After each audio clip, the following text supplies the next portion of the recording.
সুপ্রিয় দর্শক, আমি আফজাল হোসেন স্বাগত জানাচ্ছি সম্পাদকীয়তে। নির্বাচন যত ঘনিয়ে আসছে, রাজনৈতিক নেতাদের বেফাঁস মন্তব্য ততই নতুন মাত্রা পাচ্ছে। শোকজ নোটিশ হোক বা পদ স্থগিত, কোনোটাই যেন লাগাম টানতে পারছে না। ভোটের আগে অভিযোগ পাল্টা অভিযোগে উত্তপ্ত হচ্ছে রাজনৈতিক অঙ্গন, অথচ জুলাই গণঅভ্যুত্থানের পর প্রত্যাশিত গুণগত পরিবর্তনের কোনো ইঙ্গিত নেই। তাহলে কি আবারও রাজনৈতিক সংস্কৃতি ফিরে যাচ্ছে পুরনো ছকে? প্রাসঙ্গিক বিষয় নিয়ে আমাদের আজকের সম্পাদকীয় বেফাঁস কথার রাজনীতি। আর এসব নিয়ে কথা বলতে আমাদের স্টুডিওতে উপস্থিত আছেন ব্যারিস্টার নাজিবুর রহমান, আইনজীবী, বাংলাদেশ সুপ্রিম কোর্ট, এবং গোলাম মামলা রনি, রাজনৈতিক বিশ্লেষক। দর্শক, আপনারাও এই আলোচনায় অংশ নিতে পারেন। এজন্য আপনাদের ফোন করতে হবে টেলিভিশনে দেখার নম্বরে, এছাড়া ফেসবুকের মাধ্যমেও আপনাদের মন্তব্য পাঠাতে পারেন। আলোচনা শুরুতেই জানিয়ে দেব এখনকার প্রধান শিরোনামগুলো।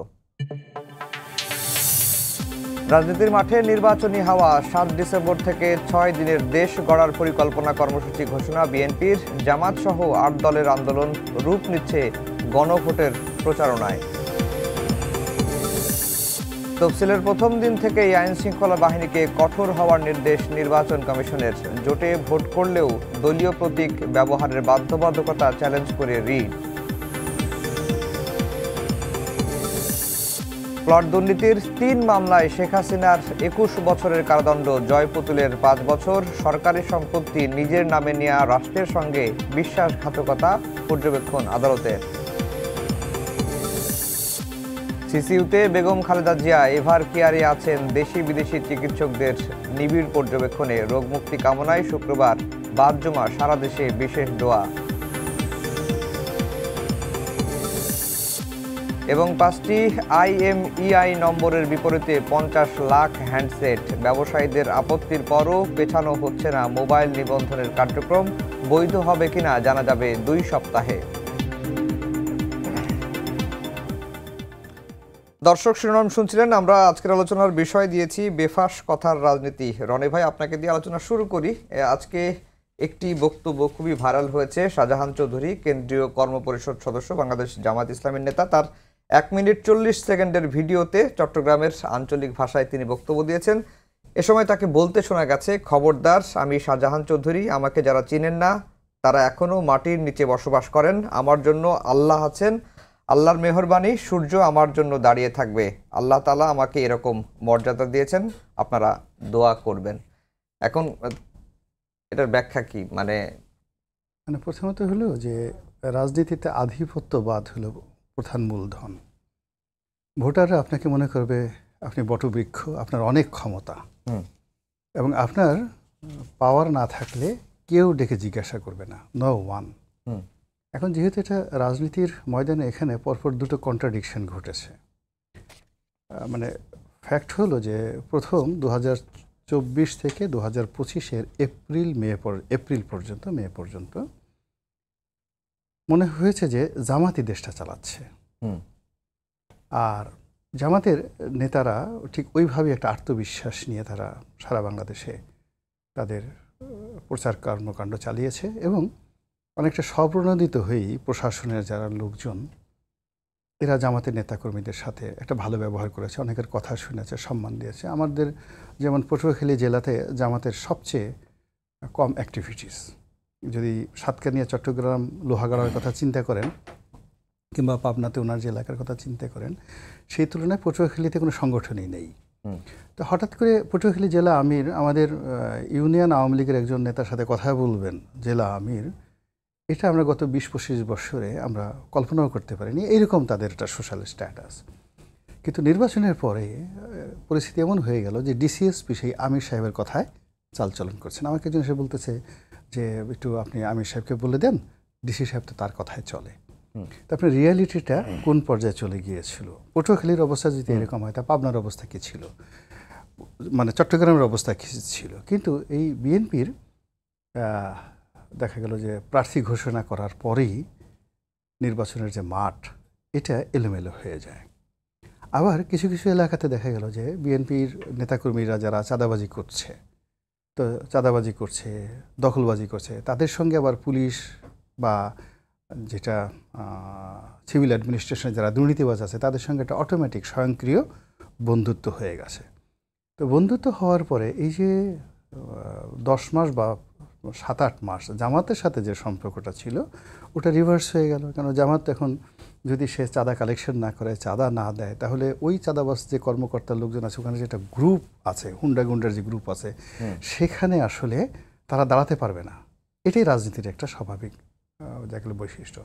আর বিএনপির এই প্রার্থিতা ঘোষণা করার পরে সারা বাংলাদেশের নির্বাচনে যে ট্রেন, সেই ট্রেনে বিএনপির যে গেট, মিছিল, মিটিং, স্লোগান, দিন রাত সব মিলিয়ে জামাতের যে সকল জনপ্রিয় প্রার্থী রয়েছেন, বিশেষ করে শক্তিশালী প্রার্থী রয়েছেন, তারা সবাই কিন্তু বিপদের মধ্যে আছেন। আমি যতটুকু জানি যে সাতকানিয়া এবং লোহাগড়া এই দুটো এলাকা জামাত অধ্যুষিত এলাকা। এখানে ওই ভদ্রলোক সংসদ সদস্য ছিলেন, আমার সহকর্মী ছিলেন, হি ওয়াজ নাইস ম্যান। জেলা যে রাজনীতি, জেলা রাজনীতি তো তিনি অতি গুরুত্বপূর্ণ ব্যক্তি এবং অনেক জেল জুলুম খেটেছেন। আর এই প্রজন্মে তার সামনে যারা তিড়িং বিড়িং করে লাফাচ্ছে, হয়তো অনেকে নাতির বয়সী, কতক্ষণ মেজাজ ঠিক রাখা যায়, দ্য রিয়েলিটি কতক্ষণ মেজাজ ঠিক রাখা যায়। এখন দেখা গেল যে এসে কেউ একজন এসে বলে, এই বুড়া তুমি কি বুঝছো, এখন সে হয়তো তাকে উদ্দেশ্য করে বলেন, পিছনে পিছনে বলছে, ওনার কানে চলে আসছে। আর মানুষ যখন বয়স হয়ে যায় তখন তার মেজাজ বেশি গরম হয়ে যায়, ব্যালেন্সও থাকে না। তো সে হয়তো জিজ্ঞেস করেছে যে এই তুমি আমাকে চেনো, বা এরকম তো 10-12টা কথা। বা কর্মীরা খুবই রকম দুঃসর টাইপের। যেমন উনি আছেন, ওনার একজন কর্মী আমাকে বাপমা তুলে একটা গালি দিয়েছেন। তা আমার একটা কর্মী শুনে তার কর্মী হয়তো আমাকে 3টা গালি দিয়েছে, সে করবে কি তার সাথে আরও 20টা গালি যোগ করে বলবে যে বলুন ভাই আপনার দল কি করব, এই জামাতের অমুকের ছেলে অমুক অমুক, তার এক দফা গালাগালি করে তার এক কর্মী পিছিয়ে পিছিয়ে ঘুরে জুতা টানে, সে এরকম আপনার বাপ দাদারে যা গালাগালি করলো, আমার শুনতেই স্যার মনে হয় যে আমি মরে যাই। এবং ওই সমস্ত কথাবার্তা শুনলে যে কোনো লোকের মাথা খারাপ হয়ে যায়। এখন ওই যে শাহজাহান চৌধুরী সাহেব যিনি আছেন, তার লেভেলের পলিটিশিয়ান না হলে আর তার বয়সের লোক না হলে ওই যে তিনি কোন পর্যায়ে গিয়ে এই কথাগুলো তিনি বলেছেন এটা বোঝা যাবে না। এই কারণে এই সমস্ত লোক তো এটা একটা দিক। আরেকটা দিক হচ্ছে যে ইতিহাসের সবচাইতে সুসময় পার করছে জামায়াত, সেটিরও কি একটা প্রভাব আছে? না না না না, সুসময় না। সুসময় হলে কি, শুনেন, আপনি যখন একটা শূন্যতার মধ্যে পড়বেন, এখন রাজনীতির একটা বিরাট শূন্যতা, এই শূন্যতার মধ্যে জামাত কখনো পড়েনি। জামাতের নিজেদের দলের মধ্যে শূন্যতা আছে, তার প্রতিপক্ষ আপনি এই যে ধরেন, আমি এটা আপনার দর্শকদের বোঝানোর জন্য এই জিনিসটা যে আমি দাঁড় করালাম, এটার নিচে একটা মধ্যাকর্ষণ শক্তি আছে, উপরে থেকে টানার জন্য একটা মহাকর্ষণ শক্তি আছে, আর চারিদিক থেকে বাতাস আছে, ফলে এটা স্থিরভাবে দাঁড়িয়ে আছে। তো এটা মানুষের ক্ষেত্রে, প্রকৃতির ক্ষেত্রে, রাজনীতির ক্ষেত্রে সব কিছুর জন্য প্রযোজ্য। একটা মানুষ যে রাজনীতি করবে সুন্দরভাবে, তার জন্য তার অর্থনীতি দরকার, তার জন্য তার সুন্দর প্রতিপক্ষ দরকার, তার জন্য পরিবেশ দরকার, তার জন্য রাষ্ট্রীয় কাঠামো দরকার। সব অবকাঠামোগুলো ভেঙে পড়েছে, যেগুলো মানে দেখা গেল যে সমস্ত ছেলেরা কখনো একটা এমপি সাহেবের সামনে তো দূরের কথা, চেয়ারম্যানের সামনে দাঁড়াতে পারেনি, এখন তারা এমপি হতে চাচ্ছে, তারা এমপি বানাতে পারছে। যে সমস্ত ছেলেরা একটা সময় ওসি সাহেব তো দূরের কথা, থানার হাবিলদার দেখলে তারা সারা দিন মানে চিত হয়ে পড়ে যেত, তার বাপও চিত হয়ে পড়ে যেত, এখন তারা ডিসি ট্রান্সফার করছে। বোঝার চেষ্টা করুন যে এত বড় বিবর্তন। একটা বানর যদি 1 মিনিট আপনার চোখের সামনে মানে মুহূর্তের ভিতরে বিরাট জুলিয়াস সিজার হয়ে যায়, আপনি চোখের সামনে দেখলেন যে এই একটা বানর আমি দেখলাম গাছে থেকে নামলো, চোখের সামনে সিজার হয়ে রোমান সম্রাট সে হয়ে বসলো, এবং আজকে এখনই যে ক্লিওপেট্রাকে বিয়ে করে আমার চোখের সামনে সে রুমের মধ্যে বাসর ঘরে চলে গেল। এটা দেখলে আপনার যে অবস্থা হবে, তার চেয়ে তো আশ্চর্য এরকম বিবর্তন আমাদের গত 14 মাসে এই সমাজে হয়েছে। জি, আপনি বোঝার চেষ্টা করুন যে আমাদের দেশে 18 লক্ষ কোটি টাকা মানুষের টোটাল আমানত,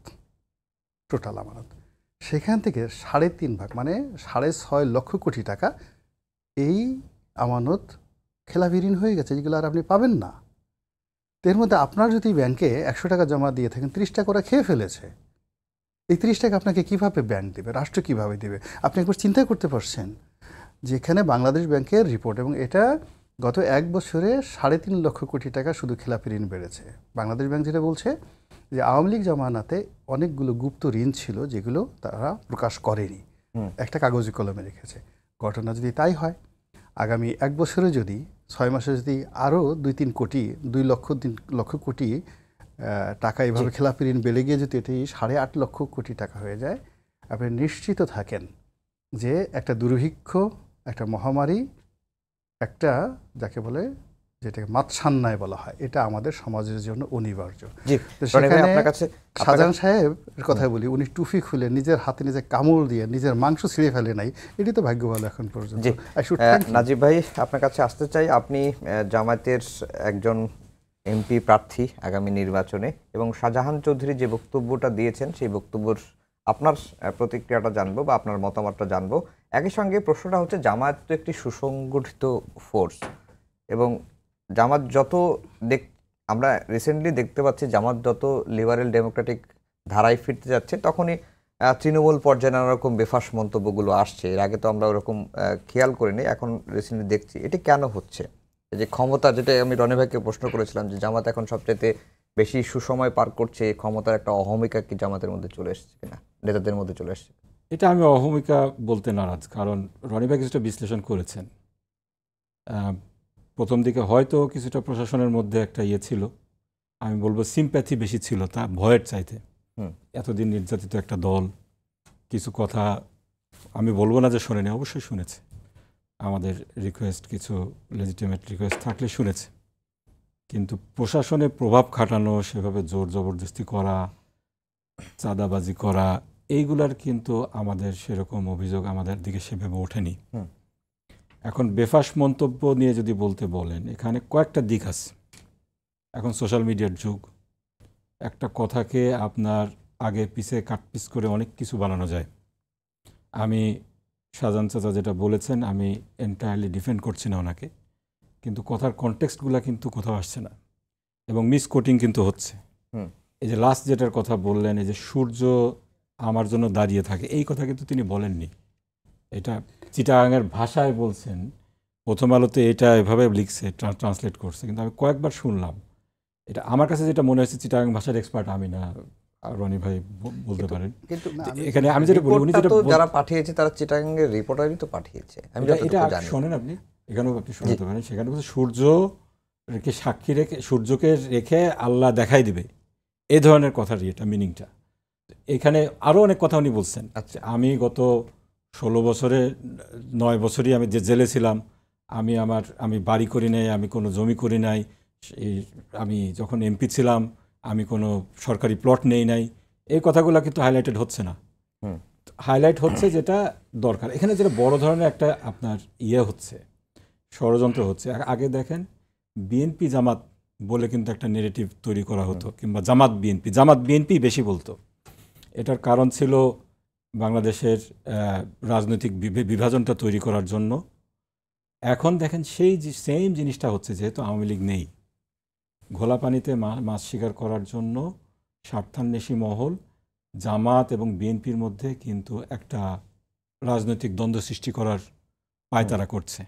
জামাতকে দিয়ে বিএনপির বিরুদ্ধে বলাচ্ছে, বিএনপিকে দিয়ে জামাতের মধ্যে বিরুদ্ধে বলাচ্ছে। রনি ভাই যেটা বললেন, এটা অ্যাবসলিউটলি রাইট, যে আপনার সোশ্যাল মিডিয়াতে একটা কথা তুলে দেয়, অনেকে বুঝে হোক না বুঝে হোক অপরপক্ষকে এমনভাবে গালাগালি করে, এমনভাবে কান ভাঙানি দেয় সোশ্যাল মিডিয়াতে, তখন দেখা যায় যে অপরপক্ষ এজিটেটেড হয়ে যায়। তো এক্ষেত্রে জামাতের লোকজনের তো আসলে যেটা একটা রেপুটেশন ছিল, আনগার্ডেড কথাবার্তা ওনারা বলেন না। আমাদের নেতৃবৃন্দ যাদেরকে আমরা দেখে এসেছি, আমার শহীদ পিতা মওলানা মতিউর রহমান নিজামী সহ, খুব মেপে কথা বলতেন। এখন লোকালি কিছু কথা দেখা যাচ্ছে যে পিক অ্যান্ড চুজ করে নিয়ে এসে বিএনপির বিরুদ্ধে সেভাবে লাগানোর চেষ্টা চলছে। তো ওই অপরপক্ষেও দেখেন আছে, এমন সব কথাবার্তা আসছে সোশ্যাল মিডিয়াতে, এইগুলা দেখা যাচ্ছে যে আমাদের লোকজনও খুব ব্যাডলি রিয়াক্ট করছে। আমি বলবো এটা একটা খুব অসুস্থ কালচার শুরু হয়েছে। এটা আপনার সোশ্যাল মিডিয়ায় ফটো কার্ড, বক্তব্যের কাট অ্যান্ড পেস্ট, এইগুলো বাড়বে।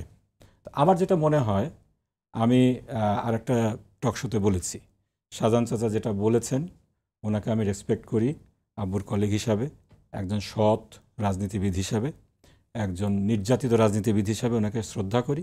কিন্তু যে ভাষায় উনি ওখানে কথা বলেছেন, এই ভাষাটা আসলে জামাতের নেতৃবৃন্দের সাথে যায় না। তো এই ভাষাটাকে জামাতও এন্ডোর্স করেনি, জামাত ওনাকে শোকজ করেছে। উনি একটা ব্যাখ্যা দিয়েছেন, উনি আমাদের বলতে বুঝিয়েছেন বাংলাদেশকে, এবং ওনার কথার যেটা কনটেক্সট ছিল, বাইরের থেকে কালো টাকা আসছে, ইন্ডিয়া থেকে কালো টাকা আসছে, অস্ত্র আসছে, এইটার কারণে আইনশৃঙ্খলা পরিস্থিতির অবনতি হচ্ছে, এটাকে কাউন্টার করার জন্য কি করা দরকার সেটা তিনি বলেছেন। এটা নিয়ে হয়েছে। আর রিসেন্ট যেই ইয়েটা এসেছে যে আমাকে যারা চেনে না তারা মাটি নিতে বাস করে এখনো, এটা কিন্তু অনেক পুরানো একটা অডিও ক্লিপ। হ্যাঁ, খুব সম্ভব প্রথম দিকে যে উনি যখন ওই এলাকায় গিয়েছিলেন 13 তারিখের দিকের জি, জি। ঘটনা, 13 ওই নভেম্বর। দিকের এগুলো মানে মেইন স্ট্রিম মিডিয়ায় এত পরে একটা নিয়ে শোরগোল করা, এটা ওই কিন্তু যে আগে উদ্দেশ্যমূলক। একটা এসেছিল, ওটার পরে পরে আগেরটা নিয়ে এসে আবার সাউন্ড বাইট ক্রিয়েট করা হয়েছে। আমি বলবো এখানে একটা ষড়যন্ত্র কাজ করছে। আমাদের আগেও রাজনৈতিক বিভাজন তৈরি করে রাখা হয়েছিল, এখনো এটাকে ওই স্কেলে নিয়ে যাওয়ার জন্য এটা একটা ষড়যন্ত্র চলছে। জি, রনি ভাই নাজিব ভাই যেটি বললেন যে জামায়াত বিএনপির মধ্যে দ্বন্দ্ব সৃষ্টির একটা পায়তারা করছে একটি পক্ষ, আপনার কাছে কি তাই মনে হয়? না না, এখানে নাজিব যেটা বললেন মানে ইসে পাস্ট টেন্স, বহু পাস্ট টেন্স। এটা হয়তো 2013-14 সালের দিকে কথা বললে বাস্তবতা। মূলত 13-14 পর থেকে জামাতের সঙ্গে বিএনপির একটা দূরত্ব মনস্তাত্ত্বিক শুরু হয়ে যায়। না রনি ভাই, এখন যদি রাজনৈতিক একটা গ্যাঞ্জাম লাগাতে হয়, এখন তো আওয়ামী লীগ নাই, লাগাতে হলে ইনএভিটেবলি জামাতের সাথে বিএনপির একটা দ্বন্দ্ব লাগাতে হবে। জামাতের সাথে বিএনপির এটা হবে না, আমি বলি বুঝতে পারবেন না, আমি মানে কথাগুলো বলছি ফিলসফিক্যাল দৃষ্টি থেকে, যেটা রিয়ালিটি। অর্থাৎ 14-15 সন থেকে তাদের মধ্যে সম্পর্কটা আসলে খারাপ হতে থাকে। 18 সনে যে নির্বাচনটা হয়েছে তখন একেবারে ধরে বেঁধে সম্পর্কটা নেই। 18 সনের পর থেকে আসলে কাগজে কলমে তাদের মধ্যে কোনো রিলেশনশিপ ছিল না। তো এখানে দুটো মনস্তাত্ত্বিক বিষয় জামাত এবং বিএনপির মধ্যে 18 সনের পরে হয়েছে। জামাত যেটা মনে করছে যে আমরা তুলনামূলকভাবে ভালো মানুষ, ঘুষ খাই না, দুর্নীতি করি না, আল্লাহ রাসূলের পথে থাকি। আর বিএনপির যারা লোকজন আছে এইগুলোর মধ্যে বহুত খারাপ লোক আছে, বদমাশ লোক, হ্যাঁ, যারা মন্দ কাজ করে। তো ফলে কি হলো, যখন আমি আর নাজিব পাশাপাশি বসছি, সে যদি আমাকে শ্রদ্ধা করে আমি তার চোখের দিকে তাকাই কিন্তু বুঝতে পারবো। আর যদি যাকে বলা হয় সে আমাকে অশ্রদ্ধা করে, মুখে যত হাসুক না কেন, আমি তার চোখের দিকে তাকালে বুঝতে পারবো যে সে আমাকে আসলে একটা চাপ দিতে চায়। Is the reality. তো এই যে জামাতের মধ্যে জামাত ভালো মানুষ আর বিএনপির লোকজন খারাপ, এটা আমাকে কাদের মোল্লা সাহেব একদিন বলতেছিলেন। কতটা বাস্তবতা, বেগম জিয়া যখন ছিলেন প্রধানমন্ত্রী তখন তার রুমে যেহেতু ঢুকতে হতো তা খালি পায়ে ঢুকতে হতো, জুতা খুলে ঢুকতে হতো। তো একদিন কাদের মোল্লা সাহেব ভিতরে ঢুকছেন, জুতা খুলে ঢুকছেন, বাইরে দেখে জুতা চুরি হয়ে গেছে। তিনি সোজা বেগম জিয়ার কাছে গেছেন, যে বলতেছে, ম্যাডাম আপনার অফিসে এসে আমার জুতা চুরি হয়ে গেছে, তো জুতা চুরি হয়ে গেছে, এখন আপনি আমাকে জুতো কিনে দেন। উনি খুব উইট করতে পারতেন, হাসি ঠাট্টা করতে পারতেন। তো বেগম জিয়া বললেন যে এটা কি আপনি জামাতের অফিস পাইছেন নাকি যে জুতো চুরি হবে না? কাদের মোল্লা নিজের মুখের কথা, বেগম জিয়া যেহেতু এখনও জীবিত আছে এখানে সব কিছু, তাহলে বুঝেন যে এখানে একটা মনস্তাত্ত্বিক ঘটনা। 2 নম্বর হলো যে বিএনপি প্রথমে থেকে মনে করে we are the Lord of the ring. আমরা এই জামাতকে নিষিদ্ধ একটি রাজনৈতিক দল, বঙ্গবন্ধুর জমানাতে যেটা ছিল তাদেরকে টেনে হিসড়ে তুলে এনে মানুষ বানিয়েছি, তাদেরকে খাইয়েছি, পরিয়েছি, দল করার সুযোগ দিয়েছি, বড় হয়েছি। আর এরা যতবারই সুযোগ পেয়েছে আমাদের সাথে বেইমানি করেছে। এরশাদের জামানাতে 86-তে আমাদেরকে এরা শেখা দিয়া তারা সেই শেখ হাসিনার সাথে খাতির করে চলে গেছে। আবার আমাদের কাছে আসছে, আবার আওয়ামী লীগের সাথে সম্পর্ক করছে, আবার আমাদের সাথে আসছে। এর মানে তারা 1-11 হয়েছে, 1-11-এর সময় দেখা গেল যে মঈনুদ্দিন ফখরুদ্দিনের সাথে মিশে গেছে। আমরা গুতের উপরে থাকি, আমাদের দৌড়ের উপর থাকি, জান বেরোয় যায়। আর জামাত তখন পোলাও কুরমা খেয়ে একদম জেলে গিয়েছিলাম ওই সময়। 1-11 সময় জানি বলেন জামাত এবং এরশাদ খুব ভালো ছিল। আমার আব্বা গিয়েছিলেন জেলে 1-11-এর সময়, হ্যাঁ, মুজাহিদ সাহেব জেলে ছিলেন। এনিওয়ে মানে সেটা হয়তো পলিটিক্যাল কারণ, কিন্তু মোরাললেস জামাত কিন্তু অ্যাজ এ হোল মানে বিএনপির উপর যে জুলুম অত্যাচার হয়েছে সেটা হয়নি। এটা বিএনপির মনে ভীষণ রাগ, যে মানে খাওয়ার সময় পোলাও কুরমা সব বড় বড় জিনিস, আর বিপদের সময় আমরা এই কাজগুলো করবো ইত্যাদি ইত্যাদি। তো তাদের মধ্যে এরকম একটা মনস্তাত্ত্বিক ছিল। এরপরে জামাত এই গত সেই 2016 থেকেই তারা মেন্টালি প্রস্তুতি নিয়েছে যে আমাদেরকে আগামীতে স্বতন্ত্রভাবে নির্বাচন করতে হবে, সংগঠন হতে হবে এবং আমরা রাষ্ট্র ক্ষমতায় আসবো, এবং আমরা আওয়ামী লীগের সঙ্গে সরাসরি কন্ট্রাডিক্ট অ্যান্ড কনফ্লিক্টে যাব না। আমি জামাতের যত সুপ্রিম হাই কমান্ড আছে সবাই আমার অফিসে আসছেন, তাদের মানে একবার প্রথম ওনার আব্বাদের সাথে যে ছিল তখন তাদের সাথে আমার এই কথা, শাহ আব্দুল হান্নান সাহেবের মতো মানুষ। তো তারা তখন 2016 থেকে নীতিগত সিদ্ধান্ত নিচ্ছে যে আমরা এখন দাওয়াতি কর্মকাণ্ড করব, নিজেদের সংগঠন বাড়াবো, এবং শক্তিমত্তা অর্জন করব। গেল এইভাবে তারা নিয়েছে। এবং এইটার ব্যাপারে আমাকে মীর কাসেম সাহেব জেলখানাতে, আমি এটা লিখছি, আমি বলতে পারি এটা, উনি জীবিত অবস্থায় লিখছি, উনি বলছেন যে ঢাকা বিশ্ববিদ্যালয় 2013 সনে আমি যখন জেলে ছিলাম, আমাকে বলছে ঢাকা বিশ্ববিদ্যালয়ে আমাদের ক্ষমতা এত বেশি, পুলিশ যদি নিউট্রাল হয় তাহলে বিএনপি মানে ছাত্রদল এবং ছাত্রলীগ এদেরকে ক্যাম্পাস ছাড়া করতে আমাদের 1 ঘন্টার বেশি লাগবে না। 2013 সনে, এবং এটা আমি জেল থেকে বেরোয় আবার বাংলাদেশ প্রতিদিনে লিখেছি, ইটস এ রেকর্ড। তাহলে জামাতের প্রস্তুতিটা কেমন ছিল, যেটা এই নির্বাচনের পরে 14 মাসে আমরা সেটা কিন্তু দেখতে পেয়েছি। তো এই ব্যাপারে বিএনপির কোনো গবেষণা ছিল না। জামাত যে তলে তলে কী করছে, কোথায় কী করছে, কীভাবে শক্তি বাড়াচ্ছে, কীভাবে প্রার্থী বাড়াচ্ছে, কীভাবে কোনো কিছু করছে, টাকা আসছে, এত জুলুম অত্যাচারের মধ্যে তারা কীভাবে মানে সে ক্যান্টনমেন্টে গেল এবং 2 বার করে সেনাপ্রধান আমিরে জামাত বলল। আমিরে জামাত শব্দটা কিন্তু চট্টকাত্মিক কথা না, তিনি ডাক্তার শফিক বলতে পারতেন বা জামাতের আমির সাহেব বলতে পারতেন, কিন্তু যখনই তিনি বলতেছেন আমিরে জামাত, যেটা সাধারণত রেসপেক্টফুল অ্যাড্রেসিং, এটার গুরুত্ব বিএনপি বুঝতে পারেনি। বিএনপি গুরুত্ব বুঝতে পারছে যখন সে দেখলো যে 2024 সনের আগস্ট মাস থেকে 2025 সনের মার্চ পর্যন্ত কোনো ক্যাম্পাসে ছাত্রদলকে ঢুকতে দিচ্ছে না জামাতের লোক। আমি একদিন ঢাকা কলেজে, যেহেতু আমার ওটা গুলোর পিছনে বাসা, সবাই আমাকে চিনে, অন্য একটা বিষয়ে যাও একটু সংক্ষেপ, দ্রুত শেষ করতেছি। তো দেখি নিউ মার্কেটের ওখানে কয়েকটা ছেলে আসছে, সালাম দিতেছে। আমি বলি, তোমরা কারা? মার্চ মাসে 2025 সনে বলে আমরা ছাত্রদলের জয়েন্ট সেক্রেটারি ঢাকা কলেজ। তো এখানে ঘুরে বেড়াচ্ছে কেন, ক্যাম্পাস ঢুকতে পারো না? কয় না, আমাদের আমরা ক্যাম্পাসে ঢুকতে পারছি না। তো এই যে ক্যাম্পাসে তারা কিন্তু 6-7 মাস এনসিপি বলেন, সমন্বয়ক বলেন বা ছাত্র শিবির বলেন, সবাই ধরে নিয়েছে এটা লিড বাই জামাত। এই শক্তিতে কোনো জায়গাতে তারা ঢুকতে পারেনি। কিন্তু হঠাৎ করে এপ্রিলের পরে এসে তারা যখন বিপুল ফোর্স নিয়ে বিভিন্ন ক্যাম্পাসে ঢুকছে, দেখবেন এক একটা ক্যাম্পাসের সামনে 400-500 করে নতুন মোটরসাইকেল। আওয়ামী লীগ জামানাতে যেখানে মোটরসাইকেল ছিল 100-150 এবং সেগুলো পুরনো ছিল, এগুলো সব নতুন নতুন মোটরসাইকেল চলে আসছে। মানে যেই মুহূর্তে তারা সুযোগ পেয়েছে এপ্রিল মাসে, ওই দিন 15 দিনের মধ্যে তাদের কাজ তাদের হয়ে গেছে। হওয়ার পরে ওই যে ক্রোধ, রাগ, ক্ষোভ, শক্তি, এই জিনিসগুলো তারা যেভাবে পারছে সেভাবে কিন্তু এখন দেখানোর চেষ্টা করছে। আর জামাত আবার ব্যাকফুটে চলে আসছে। ব্যাকফুটে আসছে তারা যে লং টার্মে বিএনপিকে পচানোর জন্য এই তাদের বিরুদ্ধে চাঁদাবাজ, চাঁদা পড়ে পল্টনে, চাঁদা যায় লন্ডনে, এই ন্যারেটিভগুলো তৈরি করার জন্য তারা যে একটা সময় নিচ্ছিল, তাদের ধারণা ছিল 2 থেকে 3 বছর এইভাবে ডক্টর ইউনূস ক্ষমতায় থাকবে। কিন্তু এর মধ্যে হঠাৎ করে এই যে এপ্রিলে লন্ডনে যে বৈঠক হইল তারেক রহমান সাহেবের সাথে ডক্টর মোহাম্মদ ইউনূসের, এবং ফেব্রুয়ারি মাসে নির্বাচন আসলে হয়ে যাবে, এটা জামাতের ধর্মের মধ্যে ছিল না। রনি ভাই, আপনার কাছে আবার আসবো। রাজীব ভাই, এই যে লন্ডন বৈঠকের পরে জামাত ব্যাকফুটে চলে গেছে, লম্বা একটি কথা বলেছেন রনি ভাই, এটি নিয়ে আপনার কাছে একটু জানতে চাই। আর হচ্ছে যে নির্বাচনের মাঠ কেমন দেখছেন এখন পর্যন্ত? আপনি তো নির্বাচন করবেন, এলাকায় যাচ্ছেন, গণসংযোগ চালাচ্ছেন, মাঠটা আসলে কেমন দেখছেন? আচ্ছা, কয়েকটা বিষয় এখানে উত্থাপিত হয়েছে যে জামাত আওয়ামী লীগের সাথে কনফ্লিক্টে যেতে চায়নি, জামাত যেতে চায়নি, এটা কিন্তু মাঠের বলে না। আওয়ামী লীগ যখনই কোনো আন্দোলন হয়েছে সবসময় কিন্তু পয়েন্ট করেছে আমাদেরকে যে এটা পিছনে জামাত আছে। সে 18-র কোটা বিরোধী আন্দোলন, তারপরে এইবারে যে আন্দোলনটা হলো 24-এর গণ অভ্যুত্থান, সেখানে কিন্তু শেষ পর্যন্ত এই কথাবার্তা উঠে এসেছে ওদের। শেখ হাসিনার যে গোপন টেলিফোন রেকর্ডগুলো, এগুলো সব শিবির, এগুলো সব জামাত। এবং কি করলো, জামাতকে কিন্তু নিষিদ্ধ করে দিল। হ্যাঁ, আমাদের তো দাওয়াতি কাজ, এটা তো পার্মানেন্ট কাজ। আমরা কনস্ট্রাকটিভ পলিটিক্যাল পার্টি, আমরা জনগণের কাছে যাই, জনগণকে আমাদের কথা বোঝানোর চেষ্টা করি, এবং জনগণ যদি সাড়া দেয় আমরা আমাদের যে কর্মসূচি আছে সেগুলো বাস্তবায়ন করার চেষ্টা করি।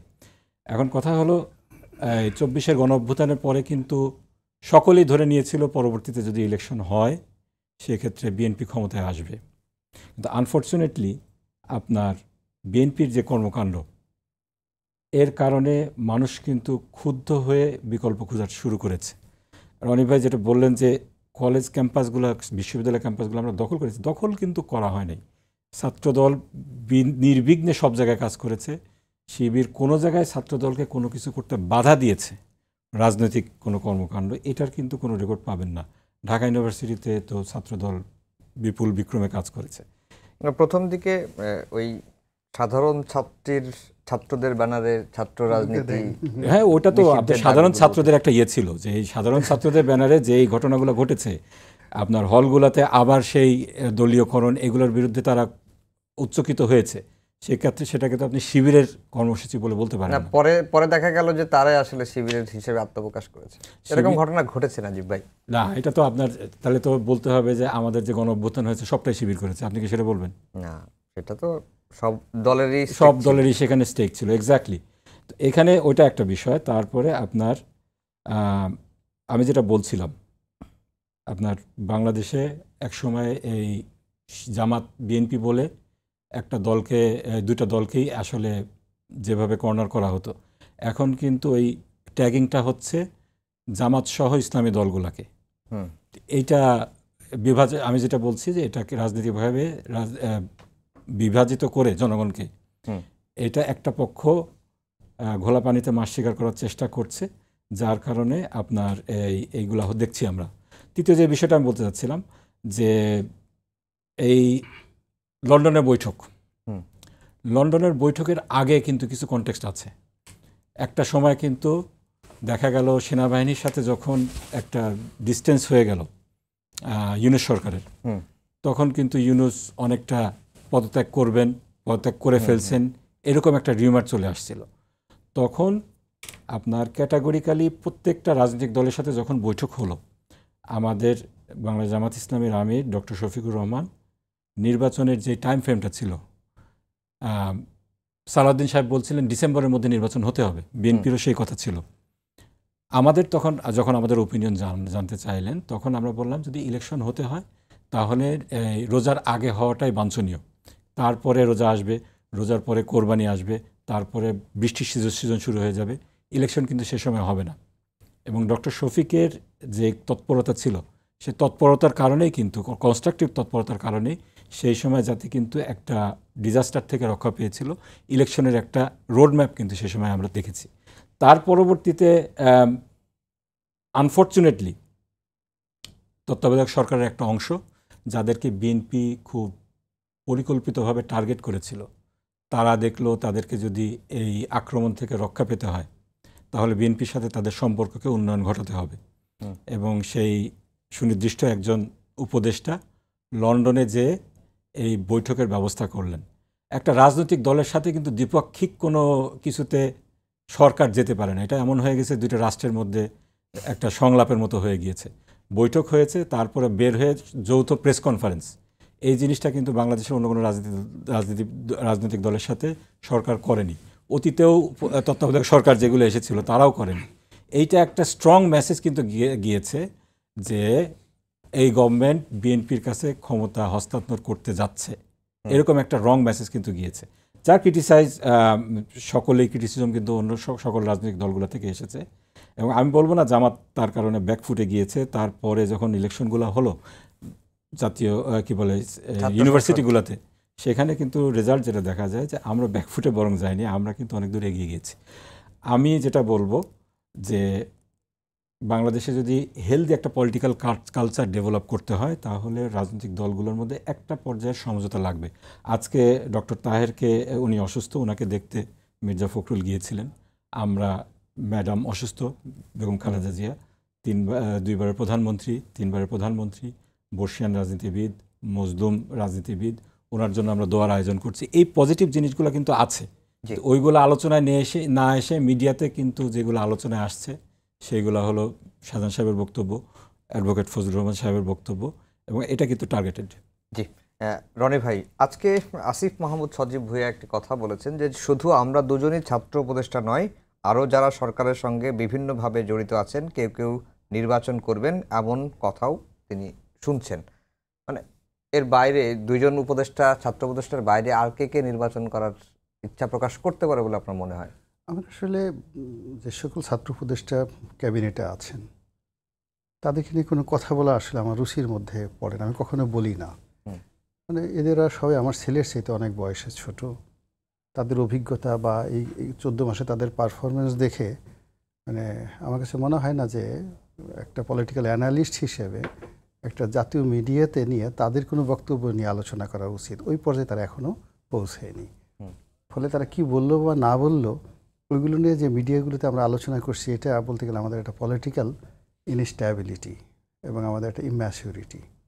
তো ডাজ নট ম্যাটার, সে যা করতেছে আল্লাহ তাকে হেদায়েত দান করুক, এবং আল্লাহ ওই তাদেরকে কপালে লিখছে যে তারা এই সময়টাতে উপদেষ্টা হবেন। এবং এটা আমি আগের কথায় চলে যাই, আমরা যেমন শাহজাহান সাহেবের যে বক্তব্যটা, ওই বক্তব্যটা বোঝার মতো যে ধীর শক্তি আমাদের সাংবাদিকদের থাকার দরকার ছিল সেটা নেই।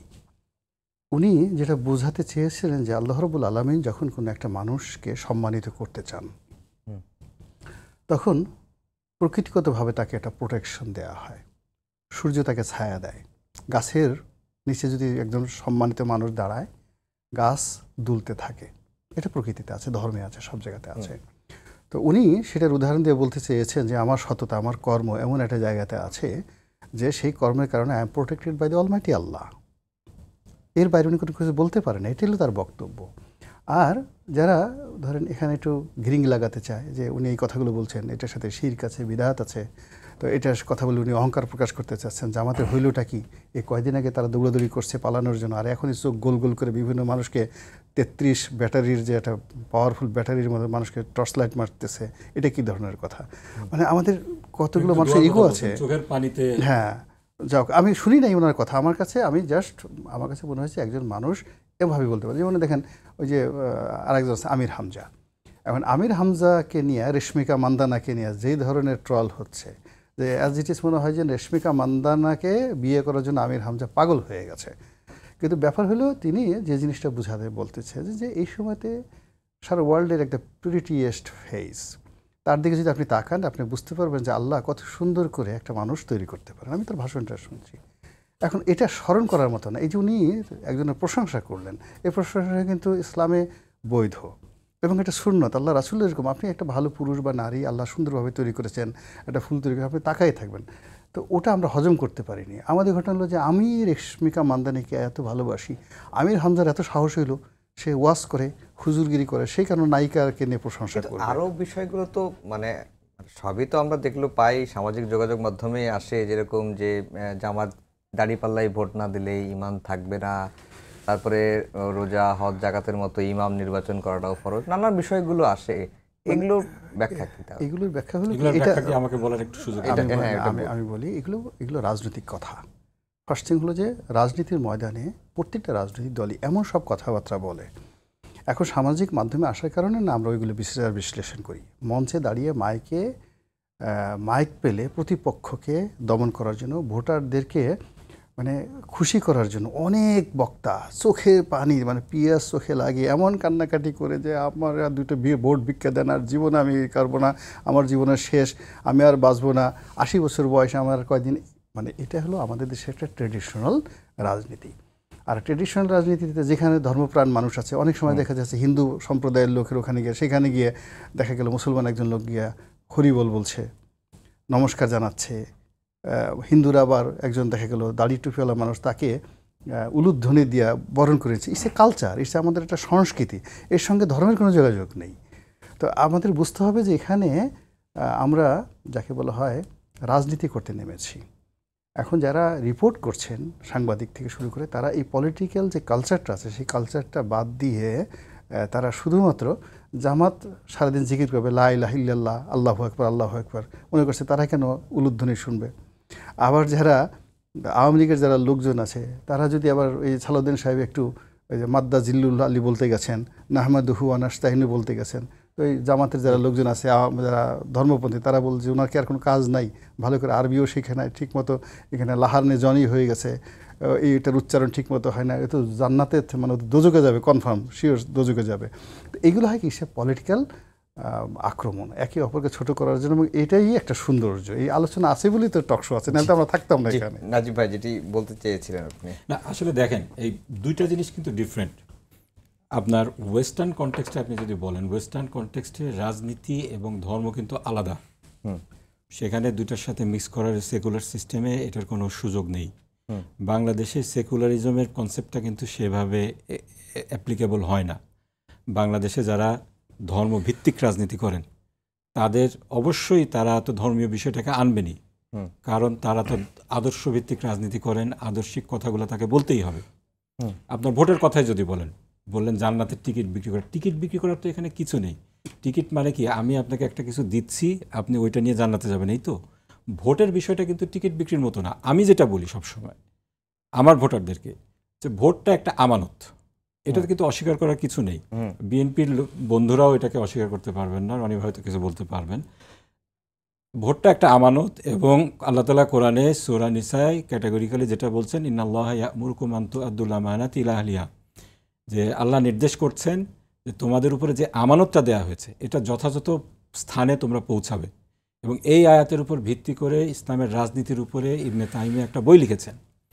আমরা যদি এই কথাটা বলি যে ভোট আপনার আমানত, আপনি যাকে সৎ এবং যোগ্য মনে করবেন তাকে এই অনুভূতি নিয়ে আপনি তাকে ভোট দেবেন। সে যদি জামাতের লোক হয়ে ভোট দিতে পারেন, আপনি যদি মনে করেন জামাতের লোক সৎ এবং যোগ্য না, তাকে অবশ্যই ভোট দেবেন না।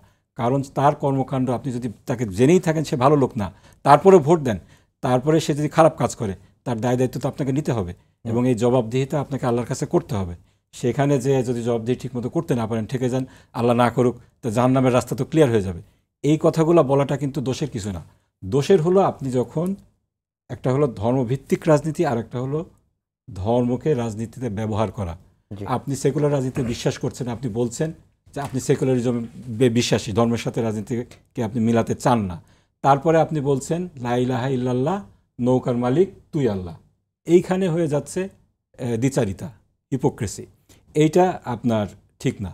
আবার বিএনপির বন্ধুরাও বলেন, বিএনপির বন্ধুরা যে যখন বিশ্বাস করেন ইসলামিক মূল্যবোধে, ওনারা বলতেই পারেন বিসমিল্লাহর কথা, ওনারা বলতেই পারেন আল্লাহর উপরে কি বলে বিশ্বাস এবং আস্থা।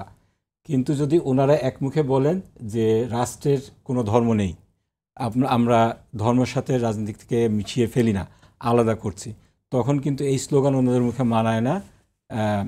লা ইলাহা ইল্লাল্লাহ কি ধানের শীষে বিসমিল্লাহ, ওনারা এটা বলেন নাকি আমি জানি না। আচ্ছা, এটা ঠিক না। কিন্তু আপনার নীতির কথা আপনি যদি বলেন, সেখানে আরেকটা কথা বলি, ওই যে আরেকটা কথা বলেন নামাজ রোজার মতো নেতা নির্বাচন করা এটা ফরজ। হ্যাঁ, এইটা কিন্তু আপনার রনি ভাই মানে মাদ্রাসা কিছুদিন পড়েছে না, আমি কখনো পড়িনি। আমাদের কিন্তু মাদ্রাসাগুলোতে এটা পড়ানো হয়। আকিদার যে কিতাবটা আছে ক্লাস 9-10-এ, আকিদা নাসাফিয়া, সেখানে ক্যাটাগরিক্যালি এই কথা পড়ানো হয় যে রাসূল সাল্লাল্লাহু আলাইহি ওয়াসাল্লামের ইন্তেকালের পরে নেতা নির্বাচন না হওয়া পর্যন্ত রাসূল সাল্লাল্লাহু আলাইহি ওয়াসাল্লামের জানাজা কিন্তু হয়নি। নেতা নির্বাচন করাটা ইসলামে এত গুরুত্বপূর্ণ, এই কথা আমাদের আকিদার কিতাবগুলোতে লেখা রয়েছে। এই কথা বললে তো দোষের কিছু নেই। এটাকে আপনি হাইলাইট করে বলছেন যে জামাত ইসলামের রাজনীতিতে ইসলামকে ব্যবহার করছে। রাজনীতি ইসলামের ব্যবহার না, আমরা ধর্মভিত্তিক রাজনৈতিক দল, ইসলামিক প্রিন্সিপালগুলোকে আমরা ব্যাখ্যা করব, মানুষের কাছে এক্সপ্লেন করার চেষ্টা করব, মানুষের কাছে নিয়ে যাব, এটাই স্বাভাবিক। জি রনি ভাই, 30 সেকেন্ড সময় আছে। আমি আগের প্রশ্নের উত্তরটা পাইনি, আপনি উত্তরটা দেননি। সেটা হচ্ছে যে এই সরকারের সঙ্গে জড়িত মানে এমন কোনো উপদেষ্টা বা এমন কোনো ব্যক্তি আছেন কিনা যাদের নির্বাচন করার ইচ্ছা আছে, জেনেছেন কিনা? এই সরকারের কেউ মানে একটা নির্বাচন করে জিতে আসার মতো তাদের সামর্থ্য নেই, অভিজ্ঞতা নেই, জনপ্রিয়তা নেই। It is impossible. কে আসবে? কোন উপদেষ্টা ইলেকশন করবে বলেন? কোনো বিএনপি তো দূরের কথা। ওখানে যদি একবারে কি বলবো, পৃথিবীর সর্বশক্তি ডোনাল্ড ট্রাম্প এসে যদি তাদের সাথে যুক্ত হয়, আপনার এই উপদেষ্টাদের মধ্যে একজনকে আমি দেখতেছি না সে গিয়ে বিএনপি বা যেখানে জামাত জনপ্রিয় আছে বা যেখানে অন্য কোনো আওয়ামী লীগের প্রার্থী আছে তাদের সাথে টেক্কা দিয়ে ফেয়ার অ্যান্ড নিউট্রাল ভোটে ওখানে গিয়ে পাশ করে আসবে। No one. আপনি ডক্টর মোহাম্মদ ইউনূসও যদি দাঁড়ান তার নির্বাচনী এলাকাতে, জামানত বাজেয়াপ্ত হয়ে যাবে। উনি চাইলে ওই তার এলাকাতে যে আসনে মানে বিএনপির প্রার্থী আছে, উনি সাহস থেকে তো ডক্টর ইউনূস গিয়ে দাঁড়াক তো দেখি কত বড় সাহস আছে। অথবা ওখানে নূরজাহান বেগমকে দাঁড়া করে দেখতে যে আমি নাই তাকে একটু দিলাম, আপনি তাকে ভোট দেন, তখনই বুঝতে পারবেন রাজনীতি বাইরে একটা ছেলে খেলা নয়। এটা একেবারে একটা যে কোনো তলোয়ার নিয়ে যুদ্ধের চাইতেও মারাত্মক। যুদ্ধের সময় আপনি খুন করতে পারেন, কিন্তু রাজনীতি আপনি খুন করতে পারবেন না। অত্যন্ত কঠিন একটা বিষয়। সময় শেষ। সবাইকে ধন্যবাদ জানিয়ে শেষ করছি আমাদের আজকের সম্পাদকীয়। আগামীকাল আবারও দেখা হবে একই সময়ে। শুভরাত্রি।